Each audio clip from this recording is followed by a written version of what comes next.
할렐루야. 우리 같이 한번 해볼까요? 함께 세워나가는 교회. 오늘은 이러한 제목을 가지고 에스라 두 번째 시간을 갖도록 하겠습니다. 성경을 읽다 보면 제일 힘든 부분이 누가 누구를 낳고 누가 누구를 낳아서 누가 누구를 낳았는데 그래서 어떻게 됐더라 라고 하는 구절이 제일 힘들고, 그 다음에 힘든 부분이 바로 이 사람들 이름이 힘들고, 그 다음에 힘든 게 오늘처럼 이렇게 누가 온 사람이 몇 명이고 뭐가 몇 명이고 몇 개고 몇 명이고 이런 게 참 힘듭니다. 그래서 오늘 에스라 2장의 말씀도 1절부터 정말 70절까지나 되는 광범위한 분량, 이 분량은, 이 명단의 이름은 느헤미야에서도 동일하게 기록이 되어 있는데, 느헤미야서와 에스라는 이 소위 말하는 제1차 포로 귀환의 명단을 지금 이렇게 장황하게 우리가 늘어나져 있는 것을 성경을 통해서 확인할 수가 있습니다.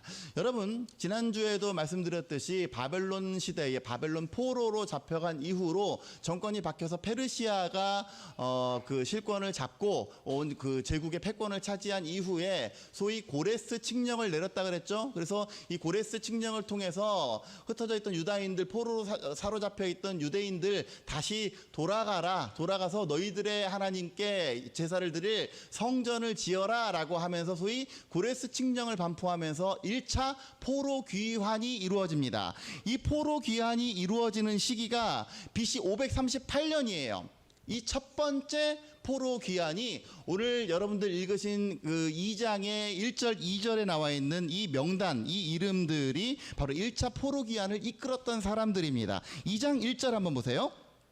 2장 1절을 보기 전에 1장 11절, 지난주에 우리 금그릇, 성전에서 쓰였던 금그릇, 은그릇 가지고 온 사람이 있었다 그랬죠. 그 사람이 세스바살이라고 하는 사람, 거기 보면은 1장 11절에도 나와 있는데, 이 세스바살이 주도를 했다라고도 얘기를 하고, 오늘 읽을 스룹바벨이 1차 포로귀환을 주도했다라고도 나오는데, 세스바살과 스룹바벨은 서로 숙부관계예요. 숙부관계고, 성경에서는 세스바살 총독보다 그의 조카인 스룹바벨이 좀 더 큰 비중을 차지하기 위해서 차지하기 때문에 편의상 우리는 제1차 포로 귀환이 스룹바벨이 주도했다라고 이렇게 이야기를 합니다. 2장 1절, 옛적에 바벨론 왕 느부갓네살에게 사로잡혀 바벨론으로 갔던 자들의 자손들 중에서, 여기까지 이해가 되시죠? 노임을 받고, 이해되시죠? 예루살렘과 유다 도로, 여기서 도라고 하는 것은 유다가 행정구역상 도인 거예요. 도, 이렇게 되는 거예요. 그래서 유다 도로 돌아와 각기 각자의 성읍으로 돌아간 사람들이 있으니, 이러이러한 명단 중에서 첫 번째, 곧 스룹바벨과 총독의 역할을 한, 총독 겸 이 행정적 지도자 역할을 한 스룹바벨과 예수아, 학개나 스가랴에는 여호수아라고 나옵니다. 이 예수아는 대제사장이에요. 그러니까 정치적 지도자, 예수아, 종교적 지도자가 병행해서 쌍두마차격으로 이렇게 주도한 것이 소위 제1차 포로 귀환입니다. 그 다음에 나오는 이름 있죠? 이 느헤미야가 나오는데, 여기서 나오는 이 느헤미야는 뒤에 있을 100년, 이 538년에 있을 이 1차 포로 귀환 이후에 2차, 3차는 각각 80년, 거의 100년 뒤에 이루어지는 거예요. 그래서 그때의 느헤미야와는 다른 느헤미야입니다. 그냥 동명이인이에요. 이 느헤미야와, 그리고 스라야와 르엘야와 모르드게와 빌산, 미스발, 이런 사람들 등등, 기타 등등, 이런 사람들의 이름이 등장합니다. 가장 주목해 보아야 할 이름은 바로 정치적인 지도자, 총독인 그 스룹바벨, 그리고 종교적인 지도자인 예수아, 즉 여호수아, 이 두 사람의 어떤 주도하에 소위 제1차 포로 귀환이 이루어지는 장면입니다. 그래서 누구의 자손이 어쩌고 저쩌고 해서 뒤에 보니까 몇 명의 규모래요. 온 회중의 합계가 64절 보니까 42,300명이다. 그리고 종들이 7,000명이고, 그러니까 소위 한 약 5만여 명 정도 되는 이 대규모 이 군중들이 소위 제1차 포로 귀환의 명단에 올린 사람들입니다. 여러분, 이 1차 포로 귀환은 이렇게 정치적인 지도자와 종교적인 지도자가 줄을 이루어서 이루어졌는데, 여러분 한번 생각을 해보세요. 이 당시에 포로로 잡혀간 많은 사람들 중에서 1차 포로 귀환을 저희가 고국으로 돌아가겠습니다라고 신청해서 간 사람들, 혹은 뭐 그들의 주인이 신청했기 때문에 따라간 종들의 규모가 이러했단 말이에요. 5만여 명. 이들은 과연 어떠한 의미에서 어떠한 마음을 가지고 포로 귀환을 고향으로 돌아갈 것을 신청했겠는가라고 하는 것에 우리가 주목을 해야 됩니다. 우리 오늘 59절 읽었죠. 59절 읽어보니까 뭐라고 나와 있어요? 거기 지명 중에 델멜라가 있어요. 델멜라. 그리고 뭐가 있어요? 델하르사. 여기서 말하는 지명 델멜라와 델하르사는 뭐냐면, 우리 이스라엘에, 제가 지난번에 성지순례 갔더니 이스라엘의 공항에 도착했는데 그 공항 이름이 공항이 속한 곳이 어딘지 아십니까? 텔아비브예요. 텔아비브. 여러분들 잘 알고 있는 텔아비브. 거기서 말하는 텔이 작은 언덕, 이런 언덕이라는 뜻인데, 그 텔이 바로 이 이스라엘식 이름인 거예요. 유다식 이름. 그러니까 우리가 뭘 할 수가 있습니까? 그 당시 바벨론 포로로 끌려갔던 이들이 하나의 군락을 이루어서 만든 이 지명이 델멜라와 델하르사였어요. 그러니까 막상 포로로 끌려갔지만 이들은 나름대로의 그들의 지위가 있을 정도로 나름대로의 군락을 이루었고 나름대로의 삶이 괜찮았어요. 사람은 적응의 동물이라고, 은유라 잘 들어. 군대 처음 가면 되게 힘든데 사람은 굉장히 적응의 동물이에요. 그래서 좀만 있으면 여기 괜찮은데, 더군다나 밑으로 후임병이 쫙 들어오면 정말로 괜찮아요. 근데 저는 불행히도 전방부대에 이렇게 배속을 받았는데 딱 갔더니 2등병만 막 바글바글 한 거예요. 왜냐면 근무인원을 맞추려고. 그래서 저는 옳다구나, 좋다, 다 2등병이니까 만만하다. 아니에요. 딱 가면 상병 병장이 많아야 돼요. 왜? 걔네들이 그래야지 금방 집에 가. 그리고 내가 곧 왕고가 되는데, 갔더니 막 2등병 1병이 막 바글바글 하니까 얘네들이랑 늙을 때까지 같이 가는 거예요. 그래서 저는 병장 달고도 위로 21명 있어가지고 병장 달고 걸레질했어요.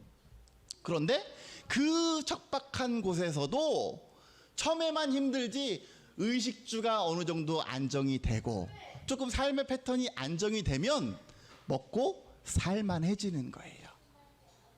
이 말은 뭔 말이냐? 이들이 델멜라나 델하르사 이렇게 군락을 이루어서 나름대로의 부락을 이루고 촌을 이루고, 혹은 그렇지 않더라도 포로기 생활을 하는 가운데서도 약 70년이 지난 시점에 이들이 고국을 기억하지 못하는 이들이 훨씬 더 많았을 것이고, 그죠? 지금 고국을 그리워하고 지난번에 했던 것처럼 바이 더 리버스 오브 바빌론 했던 이 망국의 회한을 안고 고국을 망향을 하면서 고국을 그리워했던 이들은 이미 어느덧 다 늙은이들이 됐어. 그리고 이들은 어떤 사람들이니까 이미 이 그 바벨론식 혹은 이 끌려갔던 미디안식 이런 것에 굉장히 익숙해져서 나름 정착한 사람들이었을 거예요. 이들 가운데 약 5만 명이나 되는 사람들, 자의로 4만 2천 명이나 되는 사람들이 1차 포로 귀환에 내가 가서 예루살렘을 재건하겠습니다. 특별히 예루살렘 성전을 재건하겠습니다 라고 이야기했을 때에 그들은 어떠한 마음을 가지고 이런 그 결단을 행했겠는가?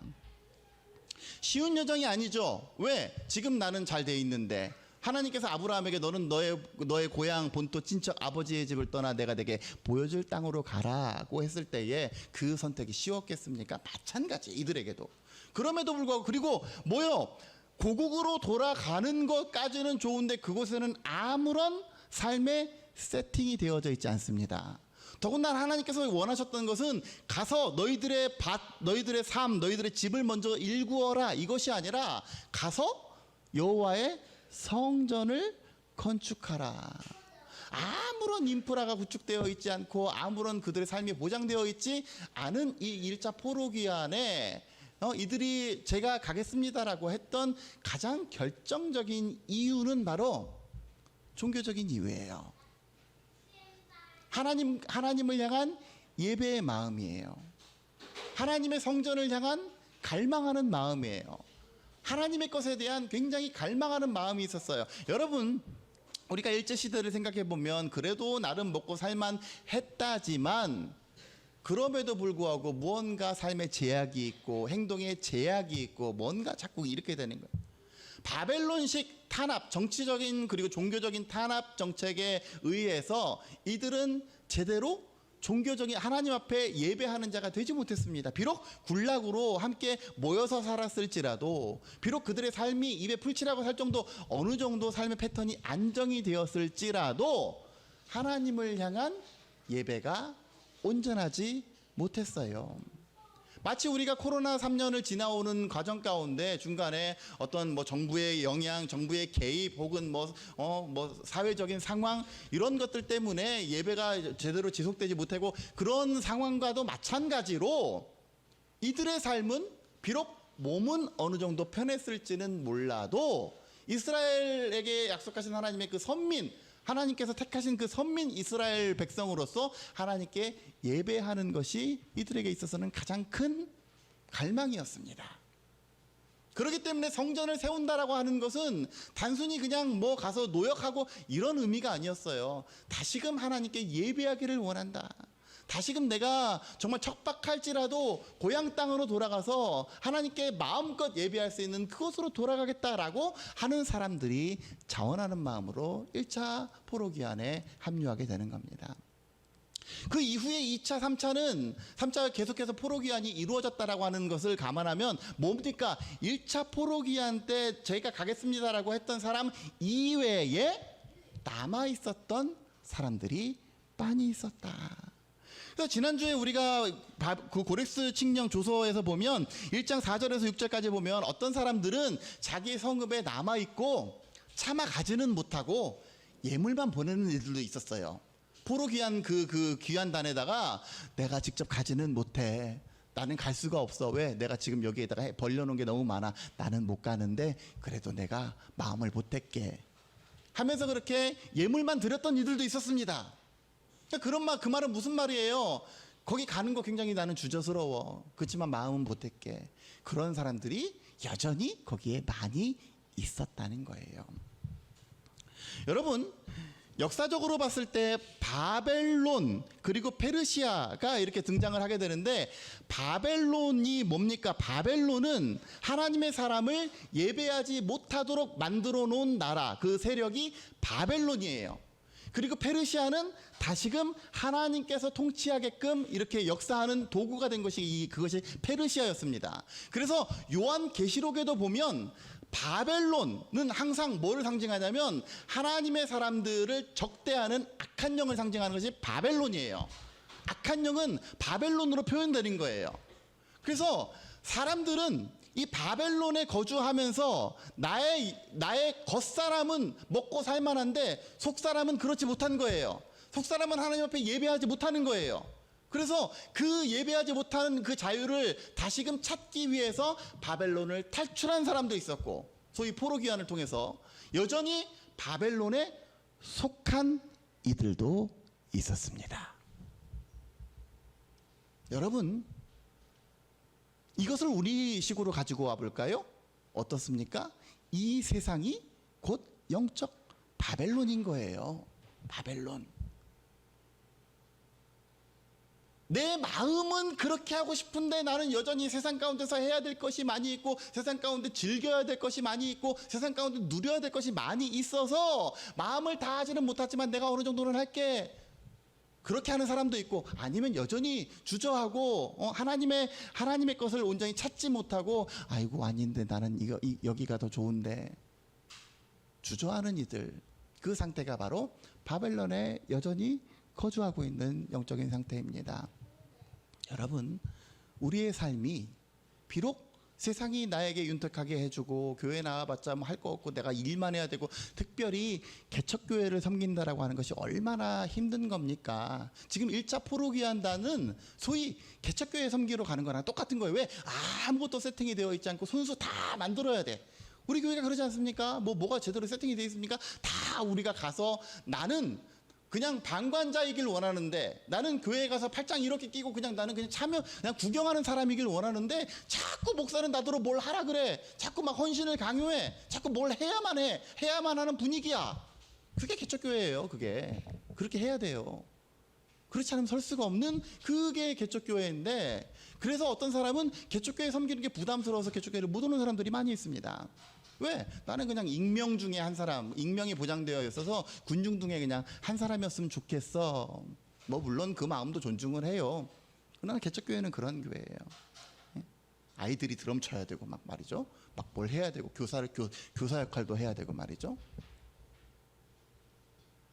그것이 주저되고 그것이 귀찮아지고 그것이 하기 싫다고 여전히 세상 가운데 있는 것이 아니라, 오늘 찬양했듯이 주님 내가 여기 있사오니 나를 보내주십시오. 나를 써주십시오. 가진 것, 물론 내 전 재산을 다 드릴 수는 없겠지만, 그러나 하나님께서 요구하시는 것이 있다면 그것이 무엇이든지 기쁜 마음으로 내가 주 앞에 헌신하기를 원합니다 라고 주 앞에 온전히 두 손 들고 달려나가는 저와 여러분들 되어주시기를 주 이름으로 간절히 축원합니다. 이 1차 포로기원의 성격이 그런 거예요. 그냥 단순히 첫 번째에 배속됐기 때문에 갔다 이것이 아니라, 이들은 개척교회를 섬기고 헌신하는 마음으로 간 거예요. 소위 말하면 그러한 마음이 저와 여러분들 가운데서도 동일하게 있으시기를 주의 이름으로 간절히 축원합니다. 두 번째 보세요. 2장 59절 이하 보니까 아까 전에 델멜라와 델하르사 뭐 이런 거 봤습니다. 거기에 그룹과 아단과 임멜, 이 모두 다 지명인데, 이곳에서 올라온 자가 있는데 그들의 조상의 가문과 선조가 이스라엘에 속하였는지 밝힐 수 없었더라. 여러분, 우리가 가끔 어떤 사람 폄하할 때, 야, 너 소위 너 족보도 없는 자식 뭐 이러지 않습니까? 그러니까 이때에 그래도 나름 이스라엘이 그래도 공동체로서 어느 정도 이렇게 그 맥을 이어오고 했기 때문에 지금 이 장에서 나오는 모든 뭐 누구의 자손 이것이 족보를 가지고 있었기 때문에 이 기록이 가능한 거였어요. 예? 그래서 그리고 이 족보를 가지고 있었다라고 한 것은 어느 정도 서로의 유대감이 있었어요. 여러분들 우리 교회를 보더라도 알지 않습니까? 우리 교회 누가 누구의 자식이고 뭐 이런 거 다 알잖아요. 그런데 가끔 예전에 뭐 우리 달란트 잔치라든지 이런 거 때문에 가끔 이렇게 뭐 한 번 왔다 간 애들, 가끔 왔다 간 애들 이름이나 압니까? 잘 모르죠. 근데 지금 있는 뭐 하율이 이름 모르는 사람 있어요? 은준이 이름 모르는 사람 있어요? 저기 승우시안이 이름 모르는 사람 있어요? 또 누구 있지? 선이 더 없나? 그러네. 예, 산이 어디 갔어? 선이 어디 갔어? 응? 그랬어요? 아유, 우리 선이가 얼마나 예쁜지. 예, 여러분 10시 15분에 우리 유치부 예배를 해요. 유치부 예배를 하는데 지금 거의 한 2달 됐나 봐요. 그죠? 유치부 예배만 따로 한지 2달 됐니? 3달 됐니? 너 칭찬해 주는 중이야 지금. 하는데 처음에는 얘네들이 말도 하나도 안 듣고, 제가 듣고 있다가 문 안쪽에서 듣고 있다가 그냥 한지 쥐어박 이 생각이 들었는데, 어느 날 갑자기 얘들이 엄만다에 주님 찬양해요. 쟤네들이 그래요. 예배가 지속되고 쌓이니까 애들 입에서 온맘다에 주님 사랑해요, 주님 찬양해요, 고백이 나오잖아요. 얼마나 기뻐. 뭐 얘기하다가 족보 얘기했죠. 족보 얘기. 어쨌든 산 이름 모르는 사람 없잖아요.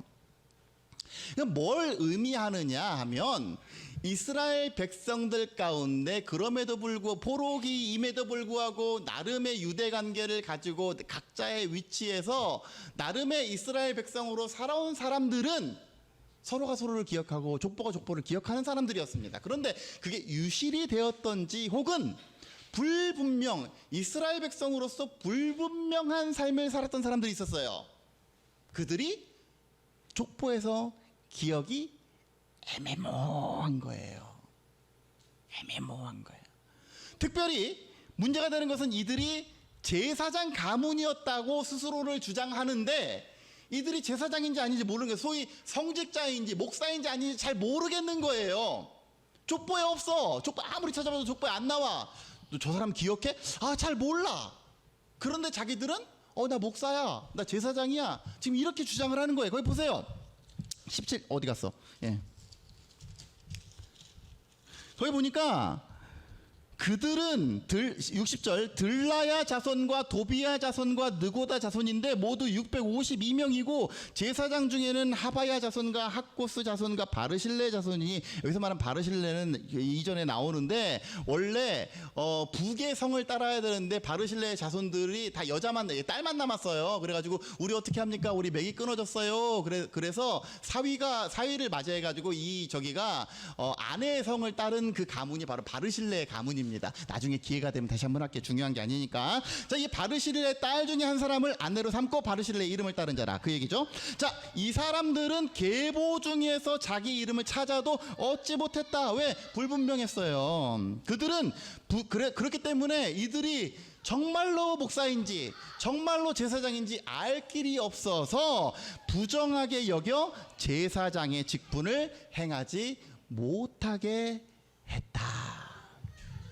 이게 우리에게 주는 영적인 의미는 무엇입니까? 이들이 족보에서 사라지고 이들이 그들의 어떤 영역에서 사라지고 불분명하고 기억에 없는 이유는 아마도 포로기 생활, 그리고 이국 땅에서 유대인들은 그래도 유일신 여호와를 믿는 유대인으로서 살아왔어요. 그래서 그들은 그곳에서도 구별된 디아스포라 유대인으로 살았었습니다. 그런데 이 사람들은 소위 우리 일제시대 때 창씨 개명한 사람들 마냥 이도 아니고 저도 아닌, 유대인도 아니고 바벨론식 사람도 아닌, 아마도 바벨론식 사람으로 흉내내며 그렇게 살고자 했을 수도 있어요. 그래서 유대인으로서의 정체성을 잃어버리고 살다 보니까 정말로 본국으로 돌아와서 이제는 다시금 유대인으로서 살아야 되는데 이들의 정체성이 불분명한 거예요. 그래서 하나님 앞에 쓰이고자 해도 쓰이지 못했던 사람들이 이 사람들이었습니다. 이것이 우리 가운데 주는 영적인 교훈은 무엇입니까? 우리가 그리스도인이라고 하는 분명한 정체성을 가지고 살아야 되는데 세상 가운데서 때로는 나의 어떤 세상적 입지 때문에 어떨 때는 그리스도인이고, 어떨 때는 그냥 세상 사람이야, 어떨 때는 목사고, 어떨 때는 그냥 사람이야, 어떨 때는 그냥 직장인, 저 예전에 그냥 목사라고 밝히기 어려워서 자영업자라고 많이 했는데 어떨 때는 자영업자야. 이렇게 자기 삶의 위치가 불분명한 사람이 되게 되면 나중에 쓰임받고 싶어도 쓰임받을 수가 없습니다. 나중엔 헌신의 자리로 나아가고자 해도 너 누구야? 난 널 몰라. 바라기는 영적 정체성이 분명하고 확실한 세상 가운데서도 여전한 그리스도인으로 살아가는 저 여러분들 되어주시기를 주의 이름으로 간절히 축원합니다. 시간이 많이 지나갔는데 조금만 더 보시죠. 거기 계속 보니까 68절 어떤 족장들이 예루살렘에 있는 여호와의 성전 터에 이르러 하나님의 전을 그곳에 다시 건축하려고 예물을 기쁘게 드렸다. 1장에서도 확인한 내용을 다시 한번 얘기하는 겁니다. 그래서 69절 힘 잘하는 대로, 힘 닿는 대로 공사하는 금고에 드려서 금이 이만큼, 은이 이만큼, 제사장의 옷이 이만큼이었다. 거기 68절에 보니까 건축하려고 예물을 기쁘게 드리되 이렇게 했는데, 이 예물을 기쁘게 드리되 이 말을 공동번역에는 뭐라고 표현했냐면 자원 예물을 드리되 이렇게 했어요. 자원 예물을 드리되. 여러분, 저는 이 기쁘게 드리되도 굉장히 좋은 표현이지만 자원 예물을 드리되 하니까 마음에 이게 확 꽂히는 거예요. 뭐냐면 자원하는 마음은 기쁜 마음으로 할 수가 있어요. 근데 강요로 되고 억지로 끌려서 하고 전혀 기쁠 수가 없어요. 저는 벌써 이제 우리 아이가 학교 들어간 지 벌써 이제 1학기를 맞춰가지고 참 감개무량한데, 한 가지 아이에게 그 교육하는 대원칙이 하나가 있습니다. 이것은 뭐 고3 때까지 이어지겠죠. 그건 뭐냐면 자기 주도 학습이에요. 자기 주도. 네가 원하면, 정말로 네가 필요해서 네가 원하면 학원 가라. 네가 원하면 뭐 신청해라. 근데 원치 않으면 하지 말아라. 이게 왜 중요하냐면 내가 원해서 하면 뭐 게임 같은 거 있잖아요. 게임해 그래서 게임합니까? 지가 막 원해서 하죠. 그럴 때는 어떻게 하냐면 막 1시간을 너무나 달콤하게 막 해요. 공부해 그러면 10분이 그렇게 곤욕이야. 우리 교회에 예전에 있었던 친구 중에서 어렸을 때부터 자라서 고등학교까지 있다 간 친구 있습니다. 여러분들 아마 아실 거예요. 다 아세요. 이름은 밝히지 않겠습니다. 그 친구를 제가 예전에 방과후 교실 하면서 계속 중학교 때까지 가르쳐 줬는데, 이 친구의 가장 큰 그 문제는 뭐냐면 엄마가 하라는 대로 하는 거예요. 엄마 나 이제 뭐 해야 돼? 엄마 나 이제 뭐 해야 돼? 어떻게 해야 돼? 수학 다 했어. 이제 뭐 해? 야, 너 이제 6학년인데 엄마 뭐 했어 이거 따지지 말고 네가 뭐 할지를 네가 네 스스로 찾아라. 안 돼. 왜냐면 엄마 꽉 잡고 있어.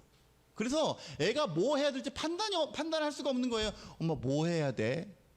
그나마 걔는 착하니까 그냥 하라는 데 시키는 대로 하기라도 하죠.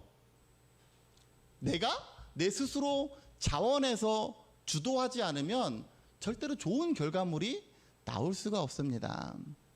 1592년에 임진왜란이 발발했죠. 그때 이 전라자수사 이순신이 자수사로 부임하기 이전에 정읍 현감이었습니다. 불과 몇 개월 전. 근데 원균이 그 원균이 전라자수사가 됐다가 이전에 치적이 드러나서 그 인사청문회에서 떨어져가지고 탈락을 했어요. 그래서 정읍 현감인 종육품인 정읍 현감 이순신이 2달 만에 그냥 몇 품계를 수직 상승해가지고 전라자수사가 된 거예요.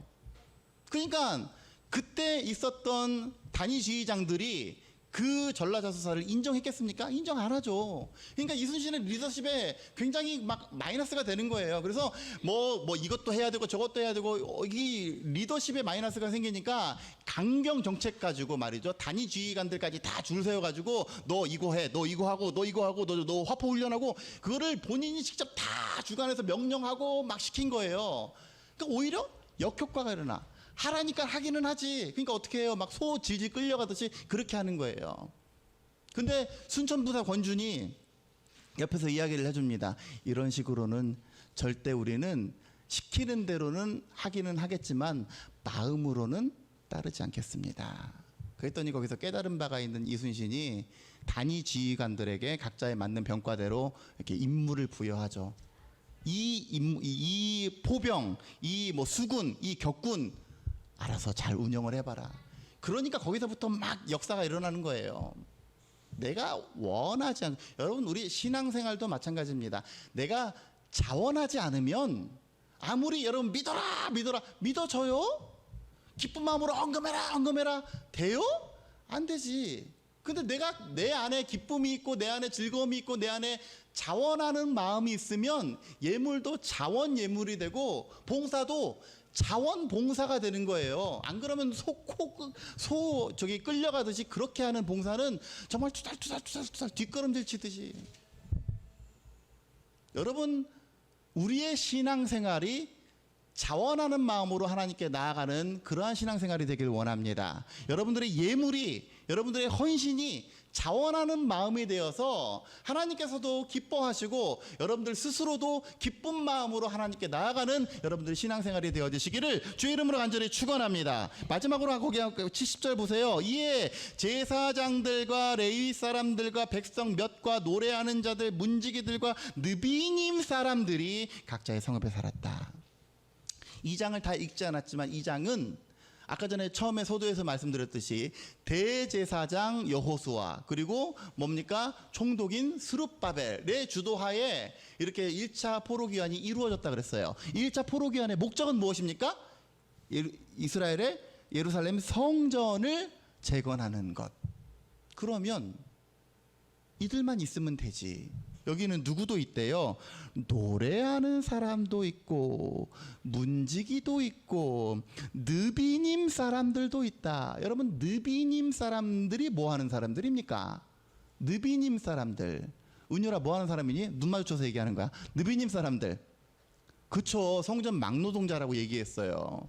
느비님 사람은 뭐냐면 성전을 위해서 막노동하는 소위 성전 막노동자. 그래서 공동번역에는 느비님 사람이라고 어렵게 표현 안 하고 그냥 성전 막 일꾼들이라고 표현 그렇게 써져 있어요. 왜 이렇게 다양한 사람들이 1차 포로기한에 함께 했는가? 그것은 뭐냐면 성전을 세우기 위해서는 한 사람의 유능한 정치가, 한 사람의 유능한 종교 지도자로서는 역부족이기 때문에 그렇습니다.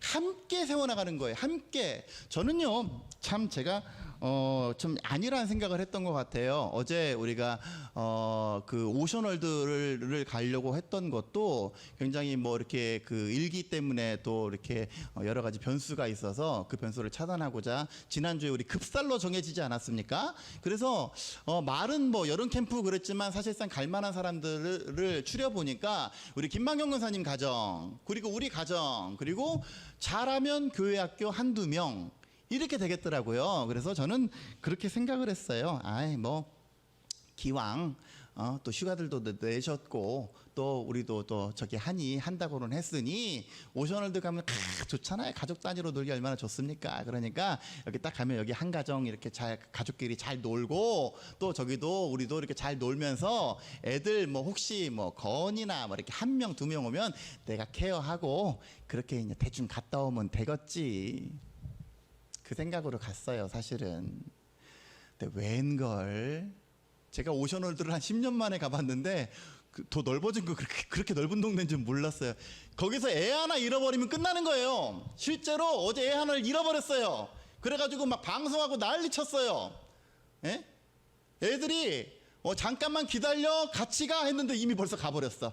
점심 먹고 이제 가도 돼요? 이제 가도 돼요를 엄청 많이 반복하더니 벌써 사라져버렸어요. 뭐 정리하고 갔더니 이미 애 하나가 없어. 어디 가서 몰라요. 요즘에 얼마나 여러분 두렵습니까? 사건 사고들도 많이 있고 그리고 모든 책임을 고스란히 이 목사가 책임져야 되는데 야 이거 큰일이네. 그래가지고 막 찾느라고 난리 쳤어요. 그래서 야 이거 나 혼자서 그냥 대충 하려고 했더니 야 이거는 여기서 애들 3명 뭐 천방지축 날뛰는 애들 3명 보는 건 이건 나 혼자서 할 일이 아니구나. 뼈저리게 느꼈습니다. 뼈저리게. 그리고 거기서도 뭐 먹거리도 뭐 대충 사 먹이고 간식도 대충 먹이지. 그리고 아무런 준비를 저는 안 하고 갔어요. 그랬는데 뭐 요즘에 뭐 우리 삼성페이 되지 않습니까? 희한하게도 제가 그 방수되는 방수팩에다가 담아가지고 이 카메라를 핸드폰을 가지고 갔는데 고장이 나버렸어요. 방수팩이 방수가 안 되는 방수팩이어가지고 핸드폰이 물귀신이 돼가지고 핸드폰이 안 돼가지고 그냥 뭐 아무것도 할 수가 없었어요. 결제도 할 수도 없었고 전화도 할 수도 저는 뭐 완전 마비. 그랬는데 우리 어제 그 건이 5학년짜리 건이한테 그랬어요. 건아 너 간밤에 잘 잤니? 아니요 1시간밖에 못 잤어요. 왜 1시간밖에 못 잤어? 너무 설레서요. 그러니까 오랜만에 막 이렇게 하고 하는 게 너무 설렜나 봐요. 그러니까 일주일 전부터 하루에 한 번씩 저한테 전화. 그런데 목사님 뭐가 필요하죠? 이제 그만 전화해. 그 다음날 그런데요 목사님. 그래서 얘가 참 설렜나 보다. 그랬더니 우리 김영민 집사님이 저도 3시에 일어났어요 그러는 거예요. 아니 집사님도 설렜어요? 그랬더니 그게 아니래. 그게 뭐라고 했는데 제가 뒤에는 못 들었어요. 그러고 나서 애들 다 이제 하고 간식을 먹는데 말이죠. 우리 김용민 지사 난 좀 칭찬해 줬으면 좋겠어. 간식을 한 100명 먹을 걸 갖고 와서 100명 먹을 거를 그것도 그냥 갖고 온 게 아니라 그 소반에다가 이게 막 정성스럽게 담아가지고 이 꽃감은 목사님 거, 이 꽃감도 목사님 거, 이 꽃감도 목사님 거, 목사님 꽃감 좋아하니까 이것도 목사님 거. 이야 이거를 막 줄 맞춰가지고 뭐 간식을 가지고 왔는데 야 3시에 일어난 이유가 아이들 간식으로 섬기고. 아니라고 하면 안 돼요. 나 그거에 초점 맞춰서 얘기한 거야. 간식이라고 해야 돼. 그쪽도 간식이라고 해야 돼요. 맞죠? 불면증 아니죠? 간식일 거야. 그죠? 그렇다고 해야 돼. 오늘 그래야지 얘기가 돼요. 안 그러면 얘기가 안 돼. 내가 감동이 되는 게 내가 감동이. 예? 어제 아이들 부모님한테 문자가 왔어요. 너무 즐거웠다고. 아이들이 너무 기뻐했다고. 그 기뻐했던 이유가 단순히 뭐 물놀이해서 기뻐했겠습니까? 모든 과정 가운데 제가 신경 쓰지 못했던 여러 가지 것들의 배려와 섬김이 그들 가운데 닿으니까 그러니까 기쁜 거예요. 우리 김영민 집사님 제가 뭐 간식 준비해 오세요 그래가지고 투덜투덜 그냥 이렇게 했겠습니까? 새벽 3시에 일어나가지고 기쁜 마음으로 자원하는 마음으로 그렇게 하니까 얼마나 기뻐요. 얼마나 기뻐요. 이것도 목사님 거 이것도 목사님 거. 자원하는 마음으로 함께 섬겨야 그래야 되는 거예요. 저는 쉽게 생각했어요. 혼자서 그냥 뭐 가족들끼리 놀라 그러고 나 혼자서 하지. 절대 안 됩니다. 교회도 마찬가지예요. 교회도 설교자라는 목사, 목회자라는 목사가 혼자서 일으킬 수 있는 게 아니에요. 느비님 사람이 필요한 이유, 성전에 허드렛 일을 기쁜 마음으로 감당하고 노래하는 사람이 필요한 이유, 찬양 인도도 제가 그래서 여러분들에게 찬양 좀 맡아주세요, 찬양 좀 하세요라고 하는 이유가 뭐냐면 물론 찬양도 목회의 영역일 수 있겠지만 성가대는 따로 있는 거예요. 찬양대는 따로 있어요. 그건 성도들의 몫이기도 합니다.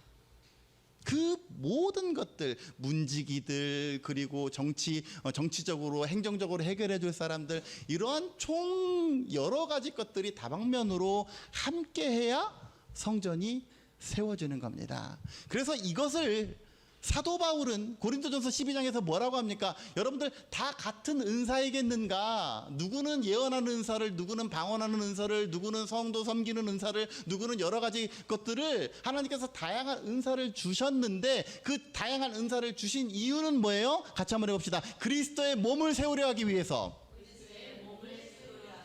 그 그리스도의 몸이 교회예요. 교회. 교회는 한 사람의 유능한 사람, 한 사람의 실력 있는 사람으로 절대 세워지지 않습니다. 우리 함께 같은 마음을 가지고 하나님의 것을 사모하는 열정, 내가 1차 프로기안에 내가 아무런 세팅되어 있지 않지만 함께 하겠습니다라고 하는 그 하나님을 사모하는 그 열정을 가지고 이도저도 아닌 그러한 유대인이 아니라 분명한 그리스도인의 정체성을 가지고 자원하고 기쁜 마음을 가지고 주님 내가 여기 싸우니 내가 가진 것 비록 별거 안 되지만 주님 나를 써주시옵소서, 나의 달란트를 받아주시옵소서. 그때에 역사가 일어납니다. 그때에 교회학교가 재건이 됩니다. 그때에 우리 생명의 교회가 3050의 비전이 이루어질 뿐만 아니라 요즘 이 시대에 참으로 무너진 교권이 다시금 일으켜 세워져서 진정으로 하나님께서 원하시는 믿음의 재단이 되게 되는 줄로 믿습니다. 그 사역 가운데 저와 여러분들 주저함 없이 함께 하셔서 함께 하나님 나라의 공동체를 이루어가는 우리 모두가 되어주시기를 주의 이름으로 간절히 축원합니다.